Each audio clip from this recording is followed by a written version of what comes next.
आपको ऐसा लगता है कि बॉलीवुड में भी सरवाइव करने के लिए मेंटल हेल्थ बहुत जरूरी है, और ये जो सुशांत वाला जो इशू था ये मेंटल हेल्थ से भी रिलेटेड है, और बहुत सारे ऐसे स्टार्स होते होंगे या जो बनना चाहते हैं स्टार्स, वो कई बार कमजोर मेंटल हेल्थ का शिकार हो जाते हैं।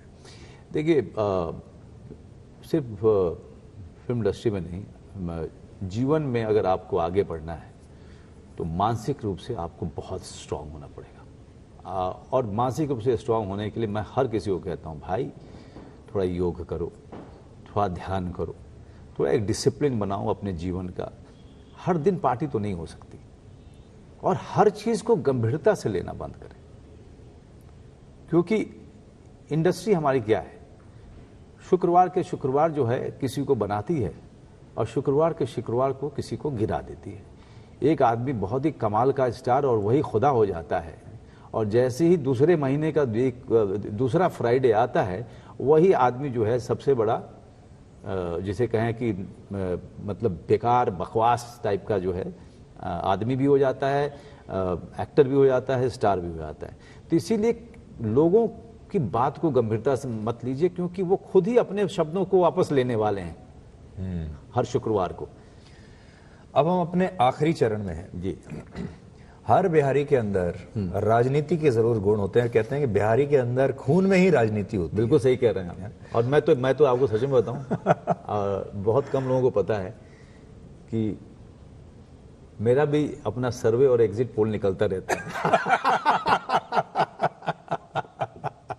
तो आप देखते रहते हैं न्यूज चैनल्स पर क्या राजनीति में हो रहा है? आजकल मैं न्यूज चैनल से ज्यादा जो आजकल वेबसाइट्स वगैरह आते हैं ना, क्योंकि वो हमेशा हाथ में होते हैं, तो उसको मैं पढ़ता रहता हूँ। मैं पढ़ने का शौक रहा है, और खास करके राजनीति का जो विश्लेषण है, और कहाँ पे क्या जो है चीजें बदल रही हैं, कहाँ पे जातीय समीकरण ज्यादा हावी हो रहा है, कहाँ पर किस समाज का दबदबा है, कहाँ पे कितने वोट मिलने वाले हैं। तो हर किसी को, हर विशेषज्ञ को मैं पढ़ता रहता हूँ, तो इसके कारण जो है कुछ न कुछ राय बनती रहती है। और चूंकि मैं बिहार का हूं, आप बिल्कुल सही कह रहे हैं। You know what I miss the most when I interview actors, specially in Bollywood, कि उनसे आप करंट अफेयर्स पर, खास तौर पर राजनीति पर, चुनाव पर आप बात नहीं कर सकते। या तो वो समझते ही नहीं है, और या जानबूझकर वो पॉलिटिकली करेक्ट होना चाहता है, कहते हैं कि इस बारे में बात नहीं। तो किसी भी एक्टर का जब हम इंटरव्यू करते हैं तो पहली शर्त ये होती है कि राजनीति पे कुछ मत पूछिएगा। मेरे भी लोगों ने बताया राजनीति से क्या बात करें राजनीति पे, क्योंकि मैं ना वो एम्बिशन भी नहीं है।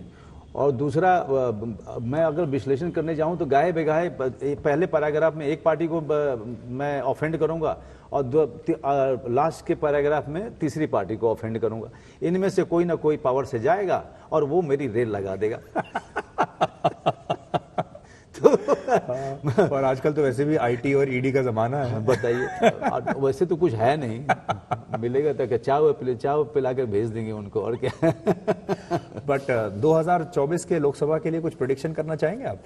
मैंने बैठिएगा कभी मेरे ड्राइंग रूम में, तो हम लोग बातें करेंगे, अलग से करेंगे, कैमरे से बाहर। हाँ, मतलब काहे के लिए कि लोगों को मैं नाराज करता। आपने कभी खुद सोचा है कि आप राजनीति में आए? क्योंकि आपके दादाजी राजनीति में थे, मेरे पिता भी, बड़े बाबूजी थे, और मेरे पिताजी जो हैं बहुत बड़े वाजपेयी जी के फैन थे। तो जाहिर सी बात है कि वो लोग जनसंघ के ज़माने से वो लोग उनके उस पार्टी में रहे। हमारे भाई बहनों की अलग अलग सोच रही है, तो वो अलग अलग पार्टियों के बड़े। मेरा इस तरह का कभी रहा नहीं है, मैं आपको सच में बताऊं। मेरा बचपन से अभिनेता बनने की जो मेरा जो ख्वाब था ना, इतना स्ट्रांग था। और आज जब आप मुझसे पूछ रहे हैं तो मैं आपको एक बात बताता हूँ कि 18 साल की उम्र में मैंने अपने माँ बाप को छोड़ा, और मेरे माँ बाप अभी 2 साल के अंदर में दोनों गुजर गए। और मुझे सबसे अफसोस ये हुआ कि मैं ज़्यादातर समय उनसे दूर रहा, मैंने उनको बूढ़ा होते हुए नहीं देखा। तो जब मैं संघर्ष भी कर रहा था, थिएटर भी कर रहा था, और जब मैं सिनेमा भी कर रहा हूँ, मुझे लगा कि मैं 200% मैं उस चीज़ को दूंगा जिसके कारण मेरे माँ बाप का साथ मुझसे छूट गया। इसीलिए राजनीति में जाने का तो पहले भी नहीं था और आज भी नहीं है। और जब आप आज जब मुझसे ये सवाल पूछ रहे हैं, तो मेरे अभी कुछ देर पहले मेरे बिहार के एक दोस्त का फोन आया था। कहा रे ते फिर से चुनाव लड़बे का? नहीं, कहा भइल? अरे हैया सब लिखत रहा संगे ते राष्ट्रीय जनता दल से थोड़ा टिकट मिला था। अब बताइए, बोल रहा है कि मुझे आरजेडी से टिकट मिल रहा है और तू बेतिया से लड़ेगा, और मुझे पता ही नहीं है, मुझसे किसी ने पूछा ही नहीं। मेरा दोस्त मुझे फोन करके कह रहा है कि यहाँ पे हल्ला मचा हुआ है। अब मैं लोगों की इस बात पे हंस ही सकता हूं। मैं आज से नहीं, जब जब पार्लियामेंट का इलेक्शन आता है तो मीडिया जो है मुझे किसी न, बेतिया के सीट से तो पता नहीं कितनी बार खड़ा कर चुकी है। कभी वो आरजेडी से, तो कभी वो जेडीयू से, कभी कांग्रेस से, कभी बीजेपी से, वो लोग हमेशा खड़ा कर चुके हैं। लेकिन सच बात यह है, आपके माध्यम से मैं बिहार की लोगों को कहना चाहता हूं कि भाई, सिनेमा छोड़ के मैं कहीं नहीं जा रहा हूं। मोदी जी अगर आपको कहें कि बीजेपी से लड़ लीजिए, तब मैं क्षमा मांग लूंगा, मैं बिल्कुल क्षमा मांग लूंगा, क्योंकि मेरे अंदर में है ही नहीं, बिल्कुल ही नहीं है। और बेतिया से मोदी जी की पार्टी का जो व्यक्ति है जो जीत रहा है कई सालों से, वो मेरा क्लासमेट रहा हुआ है। अच्छा, संजय जायसवाल। तो आप विधायक का रोल कर सकते हैं, सांसद का रोल कर सकते हैं, नेता का रोल कर सकते हैं। बहुत अच्छा है, बहुत अच्छा कर सकता हूँ, क्योंकि मैंने इन लोगों को बहुत करीब से देखा है। लेकिन खुद कभी नहीं बनेंगे। नहीं बनेंगे, इतना ज्यादा करीब से देख लिया, नहीं है ही नहीं।